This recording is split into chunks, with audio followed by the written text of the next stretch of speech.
Picture this. You're standing in the marble corridors of a Roman villa at dusk. Oil lamps flicker, casting shifting shadows across frescoed walls. Behind thin fabric partitions, you catch murmured voices, Adamina and her slave girls whispering about the next day's beauty rituals. The air is thick with the scent of rose oil, burning incense, and something else, something faintly metallic and strange. A senator's wife steps out from her private chambers. Her skin is powdered with toxic white lead, her lips tinted with mercury-based rouge, cosmetics that, over time, will quietly poison her. She glides toward her husband's study, where honored guests await, her movements graceful, but burdened with customs so foreign to modern life, they feel like hallucinations rather than historical fact. Before we dive deeper into these buried tales of survival, control, and ritual, if you enjoy uncovering the hidden sides of history, hit that like button and subscribe for more content like this. Let me know in the comments where you're tuning in from. It's surreal, exploring stories from ancient times together, spread across the world yet united by the same curiosity. What we consider intimacy today, private moments, grooming routines, family bonds, existed in ancient Rome under radically different rules. These weren't strange outliers, but foundational aspects of society, upheld by religion, law, and tradition. A world where gender, power, and sexuality followed logic that would shock and disturb us in equal measure. In 79 AD, when Mount Vesuvius blanketed Pompeii in volcanic ash, it froze more than buildings and corpses in time. It preserved glimpses into the most private Roman behaviors. Archaeologists uncovered bedrooms adorned with explicit frescoes, bathhouses governed by complex social codes, and private quarters where boundaries between pleasure, dominance, and humiliation melted away. Take the Roman virtue of pudicitia, loosely translated as chastity or modesty, but it meant far more. For elite Roman women, pudicitia wasn't merely sexual restraint. It was a social balancing act, remaining accessible only to one's husband while staying entirely off-limits to all other men. This wasn't a personal choice, it reflected her husband's status and political dignity.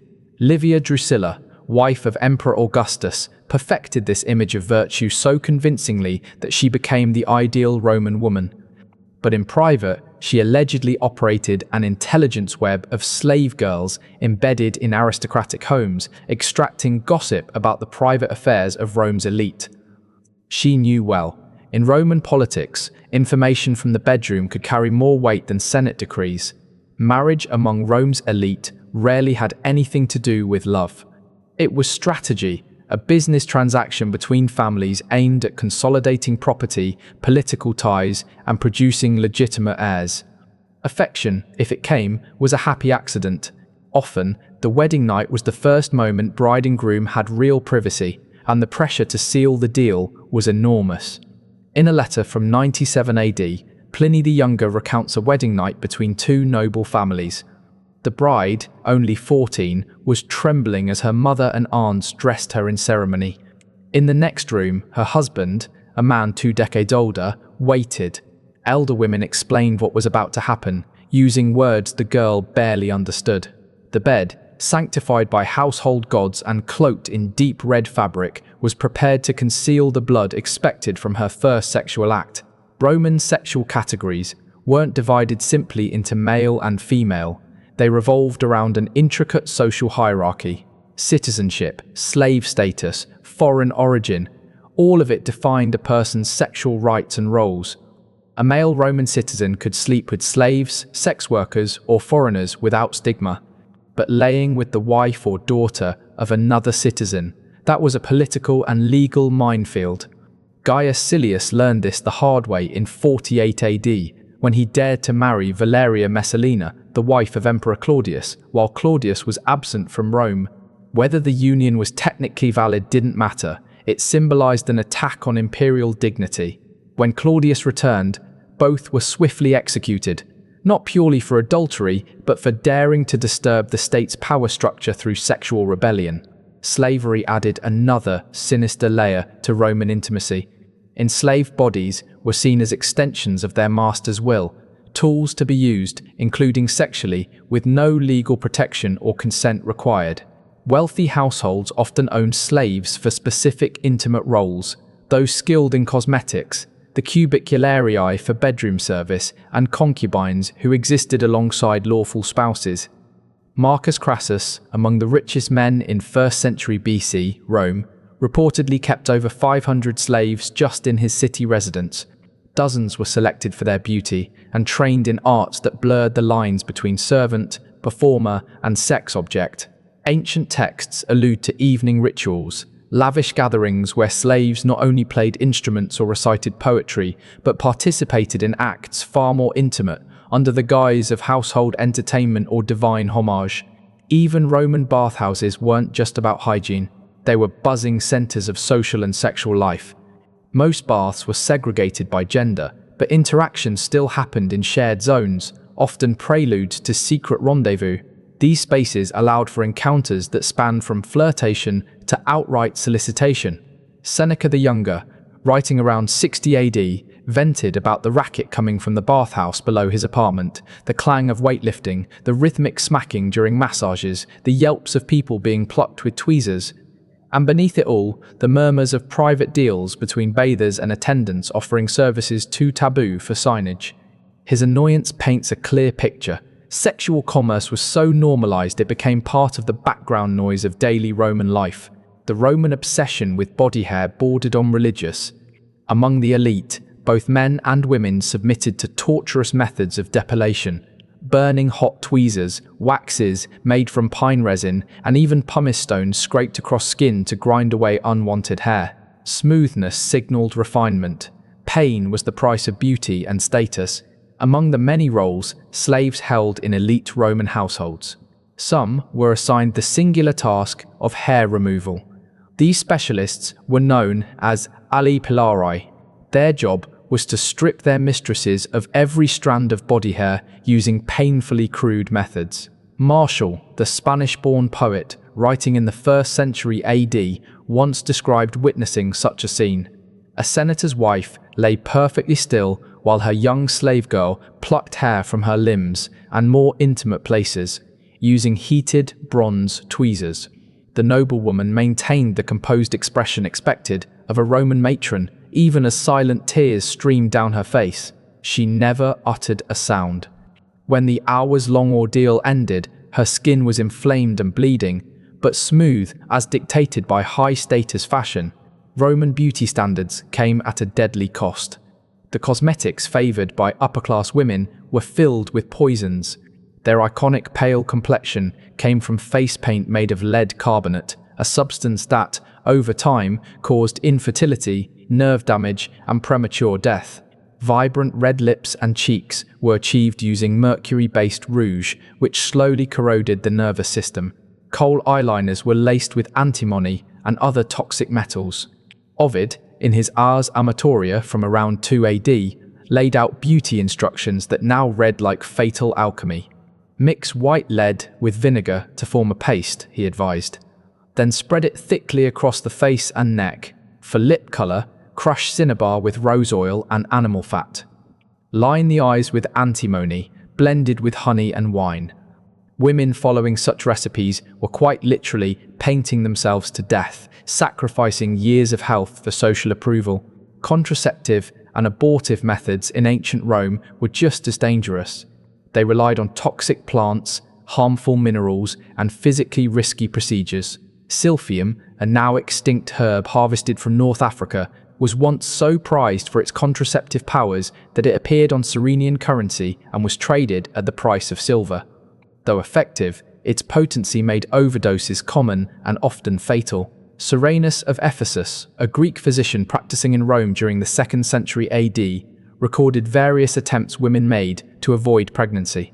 Some inserted tufts of wool soaked in vinegar, honey, or cedar resin.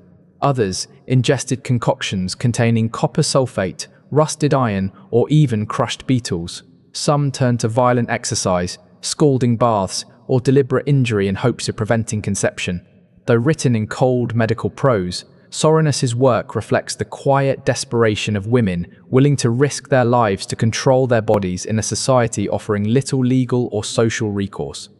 Abortion was legal under Roman law. The fetus was seen as part of the woman's body, not a separate being, but the available procedures were brutal and often lethal. Women drank infusions of pennyroyal, rue, and savin, which worked by poisoning the entire body to force a miscarriage. Others turned to surgical intervention. Bronze instruments were inserted into the womb, often resulting in bleeding, infection, or permanent internal damage. Pliny the Elder, in his Natural History written around 77 AD, described watching a wealthy woman attempt to end an unwanted pregnancy. She had been consuming herbs for days without success, growing weaker and increasingly desperate. Finally, a Greek physician inserted metal tools while her relatives held her down and she bit into a leather strap. The pregnancy ended, but she succumbed to infection days later. Her family, unwilling to admit the truth, told others she had died of a sudden fever. Roman views on same-sex relations followed complex hierarchies more than concepts of emotional attraction. Male-male relationships were common and even celebrated, but only if the dominant role was held by the Roman citizen. A man could freely penetrate slaves, foreigners, or those beneath him in status without scandal, but taking the passive role, regardless of consent or affection, brought disgrace. Julius Caesar was hounded throughout his career by accusations that, in his youth, he had been the passive lover of King Nicomedes IV of Bithynia. His enemies mocked him as the Queen of Bithynia, suggesting that his later military exploits were attempts to erase the shame of that relationship. The truth was irrelevant. The insult stuck because in Roman culture, to be sexually submissive was to be politically weak. Emperor Hadrian's relationship with the young Antinous was tolerated not because it was same-sex, but because Hadrian's public mourning crossed into emotional excess. When Antinous drowned in the Nile in 30 AD, Hadrian's grief was so intense that he declared the boy a god and founded a city in his name. To many Romans, this display undermined the ideal of imperial masculinity, not because of the nature of the relationship, but because Hadrian appeared too emotionally entangled to maintain dominance. Prostitution in Rome was legal, taxed, and heavily stratified. Different kinds of sex workers occupied different rungs of the social ladder. Meretresses were registered prostitutes who worked in official brothels and paid taxes. Ancillae were slave women whose owners profited by leasing out their bodies. Famaci were once respectable women who had fallen into disgrace, often through adultery, and resorted to informal prostitution to survive. Excavations in Pompeii unearthed well-preserved brothels, small stone rooms barely big enough for a narrow bed, walls decorated with explicit frescoes depicting services and prices. Graffiti left behind by clients tells a surprisingly human story. Some entries simply name girls or record crude satisfaction. Others show tenderness, one man wrote. "Restituta, you moved your hips so sweetly," capturing a moment of intimacy that transcended the transaction. The Suburra, a densely packed neighborhood in Rome, was home to the city's largest red light district, full of taverns, brothels, and theaters. Wealthy men often visited in disguise, cloaked in rough garments to avoid being recognized. Juvenal, writing in the early 2nd century AD, describes senators and even priests sneaking through its streets, indulging in pleasures by night that they condemned by day. They arrived after nightfall, having swapped their togas for coarse tunics, their senatorial rings tucked away in hidden pouches. By morning, they returned to their grand villas and respectable lives, as if the night's indulgences belonged to another realm, governed by different deities. Marriage contracts among Rome's elite often resembled detailed legal agreements more than declarations of love. Preserved on papyrus scrolls and bronze plaques, these documents laid out not only dowries and inheritance terms, but also clauses concerning sexual conduct, including the expected frequency of intercourse, acceptable contraceptives, and penalties for infidelity. A contract dated to 1004 AD between two noble families includes this line: "The wife shall comply with her husband's sexual requests no fewer than twice each week, barring illness, menstruation, or ritual purification." Unusual requests may only be denied if they cause harm or require third-party involvement. Non-compliance shall result in monetary deductions from her dowry. Roman wedding nights were steeped in symbolic rituals meant to ensure fertility and harmony. Brides were lifted over the threshold to block evil spirits from entering through their souls. Their hair was combed with a spear once used in combat, often to kill a gladiator, a symbol of the bravery required in childbirth. The conjugal bed was consecrated by one marriage-only matrons with living children, as young boys scattered nuts and fruit to invite fertility. In a wedding hymn written by Catullus for Junia and Manlius around 60 BC, the bride sits silently as elder women strip her of her childhood attire and clothe her in the saffron robe of matrimony. Her face is painted with sacred clay, her hair wrapped in ribbons blessed by household gods. Her tears are not of sorrow, but of fear, for she is stepping into an unknown world. In the next room, the groom drinks wine with his male kin, who offer a mix of crude advice and solemn warnings about his conjugal obligations before sunrise. Among the upper classes, divorce could be initiated by either partner with a simple declaration. But while men faced little stigma and could remarry freely, women often endured social exile, the loss of their children, and financial ruin.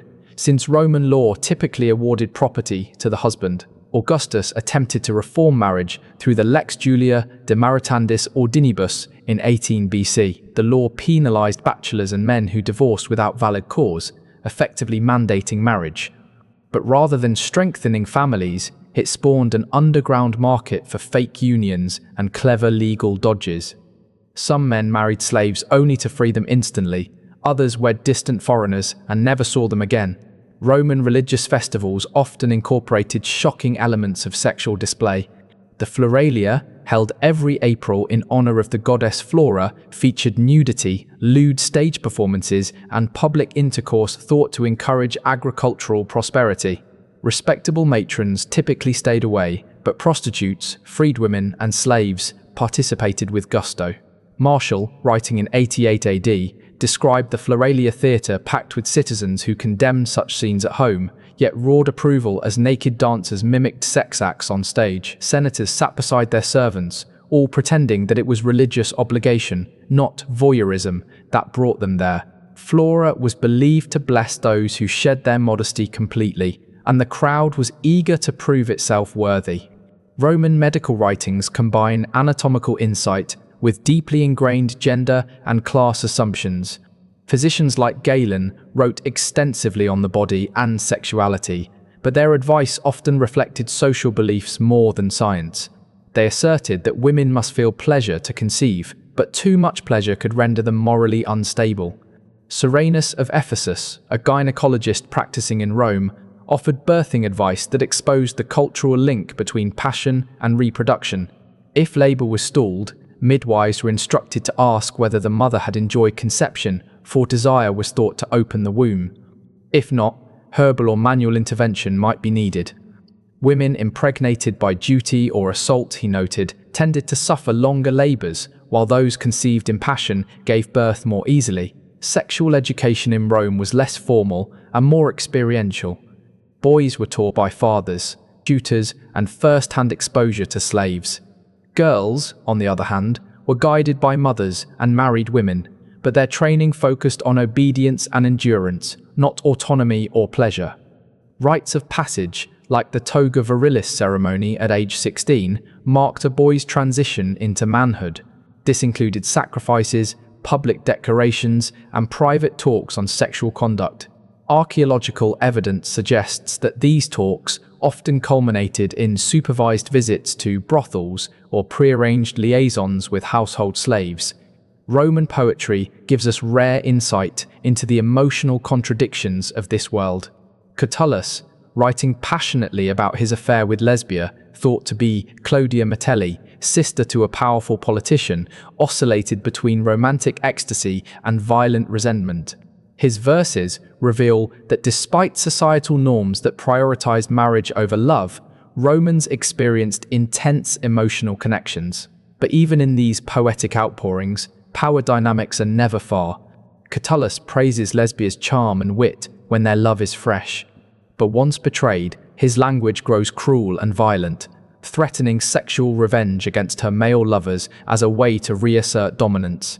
In Rome, love and authority were often intertwined. Tenderness could quickly curdle into brutality when hierarchies were disturbed. Even Roman death customs reflect how sexuality and intimacy were believed to extend beyond the grave. Tombs of the wealthy often depicted married couples reclining side by side, the woman's hand placed over her husband's heart, a symbol of everlasting loyalty. These monuments served as a message that love and sexual union transcended mortality. Some burial chambers went further, featuring erotic frescoes and containing objects clearly linked to intimate use. Whether these gestures were sincere hopes for afterlife pleasures or simply a reflection of the deceased's worldly tastes is still debated. Roman attitudes toward aging and sex contrast sharply with modern ideals. Older men were expected to remain sexually vigorous, and many married young wives specifically to maintain a satisfying sex life into advanced age.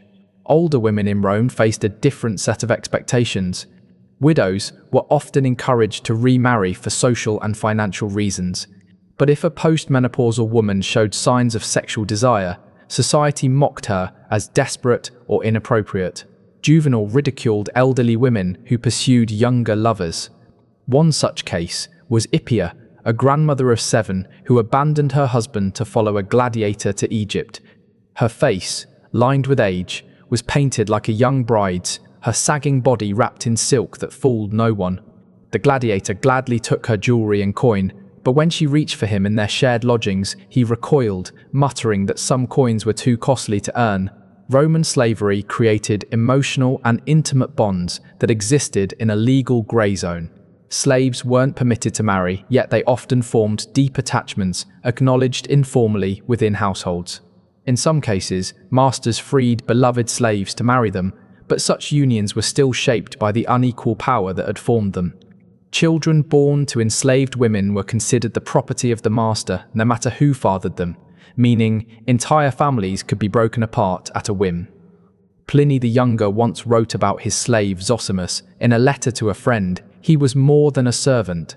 He was my companion. He shared my bed, my meals, my thoughts. When illness struck him, I personally tended to him rather than assign others. His death left a void in my household that no one can fill. Pliny freed Zosimus's son and had a tomb built in his honor, inscribed not as property but as a cherished friend. Though, as Pliny admitted, many would likely consider such affection inappropriate for a mere slave.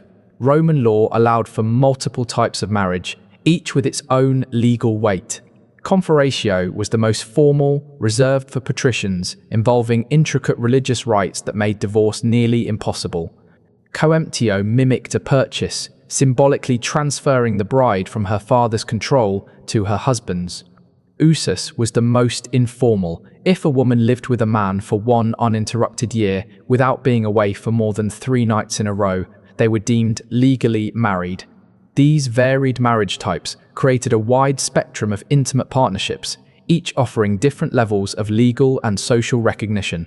Elite families typically preferred conferatio marriages for their children to secure legitimacy and inheritance, while the poor often relied on usus, unofficial unions requiring no ceremony but offering fewer protections. Many Roman sexual customs were ordinary in their own time but appear disturbing to us today. One such practice was pederasty, sexual relationships between grown men and adolescent boys.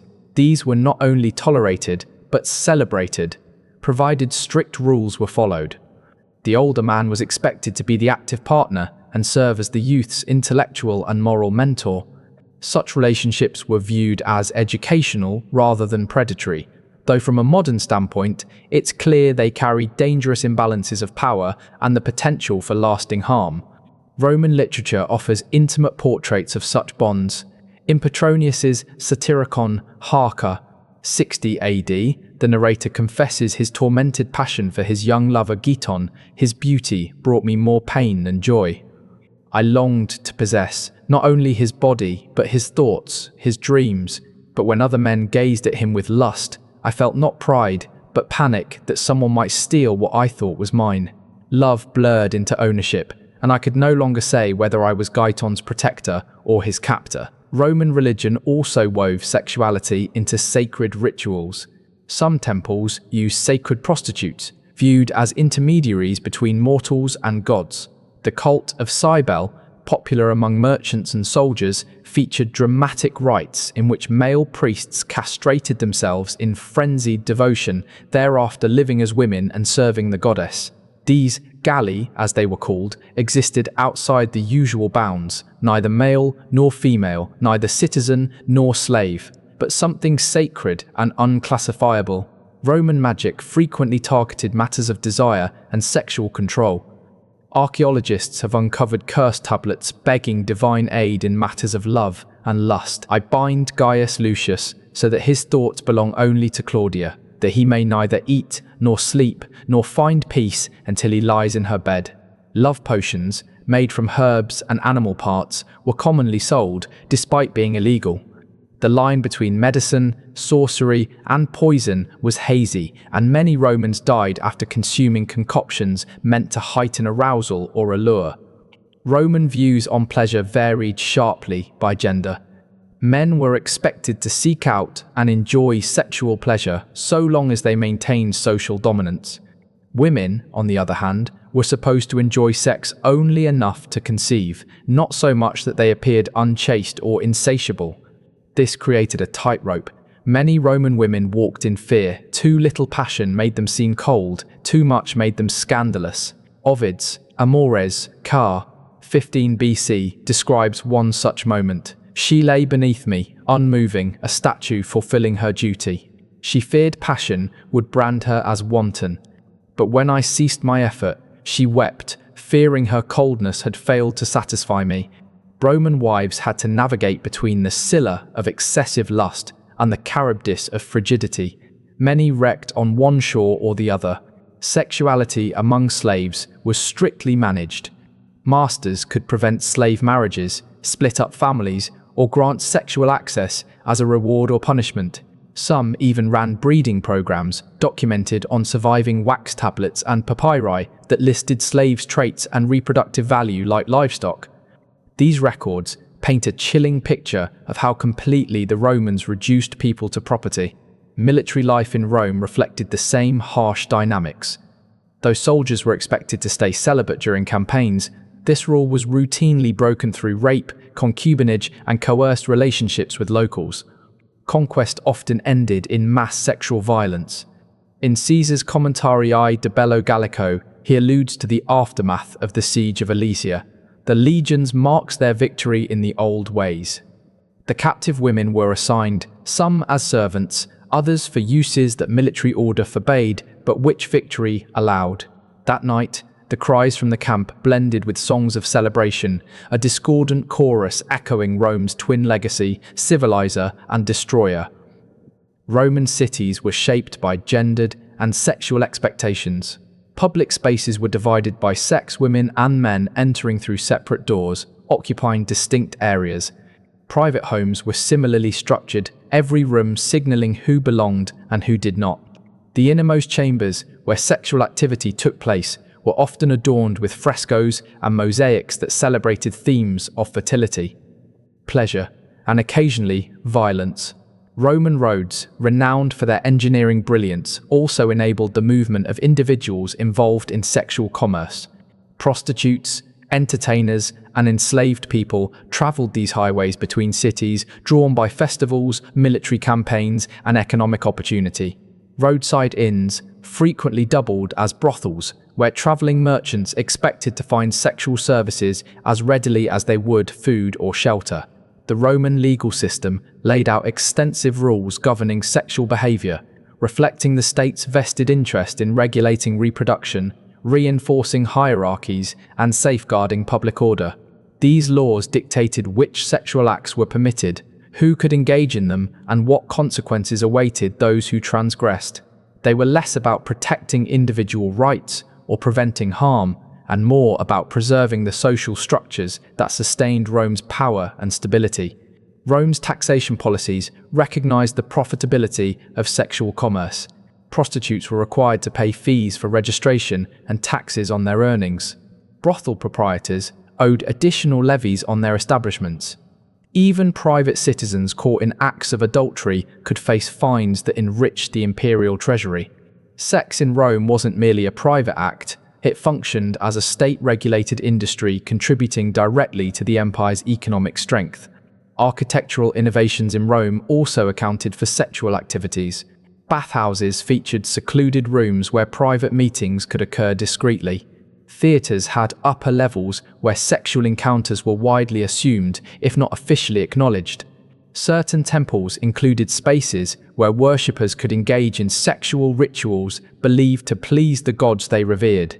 Artistic traditions in Rome preserved visual depictions of sex that today might be seen as pornographic, but were once ordinary domestic decor. Frescoes, mosaics, sculptures, and ornamental objects vividly illustrated sexual acts with startling openness.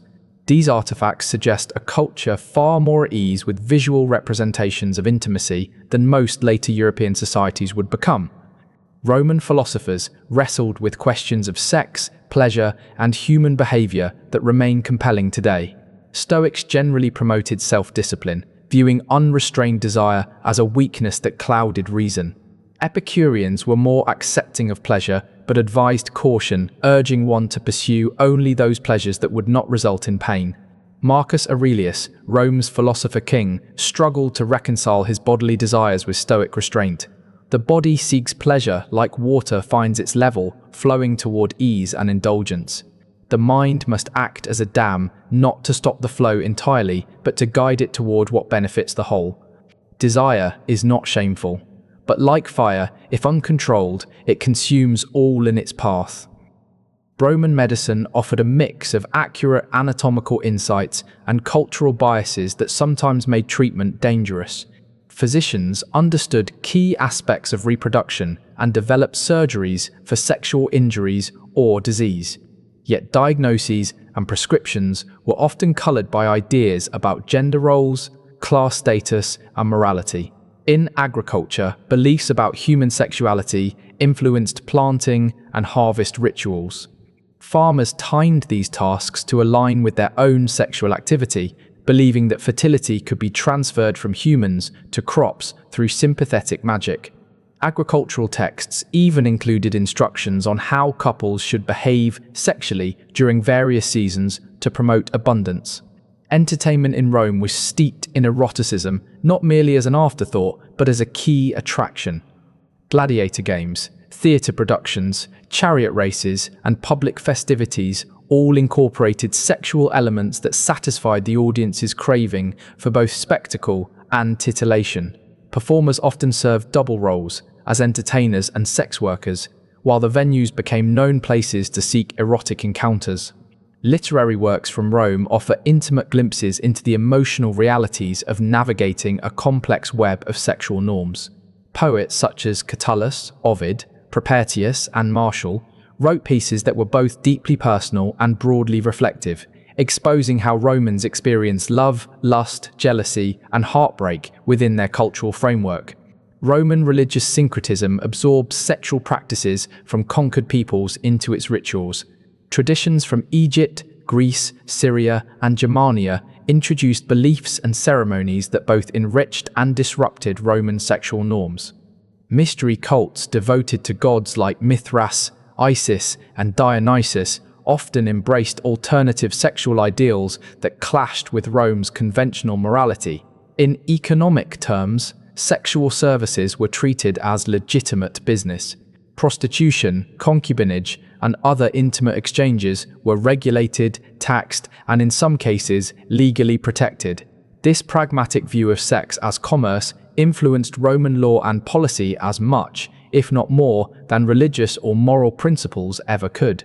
Sex could also be a ladder or a trap in the realm of Roman social mobility. Enslaved individuals, particularly those valued for their beauty, might gain freedom through sexual ties to their masters. Freeborn citizens, meanwhile, could lose status and reputation due to scandal or perceived impropriety. Marriage alliances could elevate entire lineages, while illicit sex could bring exile, disgrace, or death. Roman innovations extended to sexual technology. Archaeological digs have unearthed intimate items crafted from bronze, glass, and organic substances, some used to enhance pleasure, others intended to prevent conception or remedy dysfunction. Roman pharmacology featured formulas aimed at stimulating libido, increasing fertility, or reducing desire, showing a sophisticated, if sometimes misguided, understanding of sexual health. Colonial policy in Rome systematically used sexual violence as a tool of dominance and control. Conquered populations were expected to adopt Roman sexual norms, yet denied the legal protections granted to Roman citizens. Administrators often took local women as concubines, producing mixed heritage populations that further complicated the empire's social and legal hierarchies. Even death didn't sever Rome's ties between sex and society. Inscriptions on tombs celebrated marital unions that were expected to continue in the afterlife. Grave goods sometimes included items tied to intimacy. Funeral rituals could feature sexual elements thought to ensure vitality or fertility, even in death. Now imagine yourself back in that marble hallway where we began. But this time, you truly understand the meaning behind those whispered exchanges. The beauty routines that quietly poisoned aristocratic women. The marriage contracts that treated reproduction like livestock breeding. The enslaved bodies used without consent. The children wed before they understood what marriage meant. The intricate social rules that dictated who could touch whom, how, and when. Roman civilization gave us laws, literature, and enduring monuments, but it also constructed deeply unequal systems of intimate life built on coercion, hierarchy, and control. The Romans were not monsters. They were human, shaped by cultural assumptions that seemed as natural to them as ours do to us. The ash that preserved Pompeii did more than freeze a city. It preserved a reflection, showing us that power and desire have always been entangled. The bodies found there, preserved in their final postures, remind us that the past may not be as distant as we believe. We've simply learned to disguise the same dynamics with more polished language and subtler rituals. Their whispers still reach us, not in Latin, but in the universal language of longing distorted by cruelty. They tell us that intimacy has never been untouched by power, that love has always been shaped by control, and that every society reveals its soul through its sexual customs, by who it allows to be fully human and who it does not. And standing in those ruins, if you listen closely, you might still hear the echoes. Secrets buried, not silenced. Customs changed, but never erased. As persistent and as complicated as the human heart itself.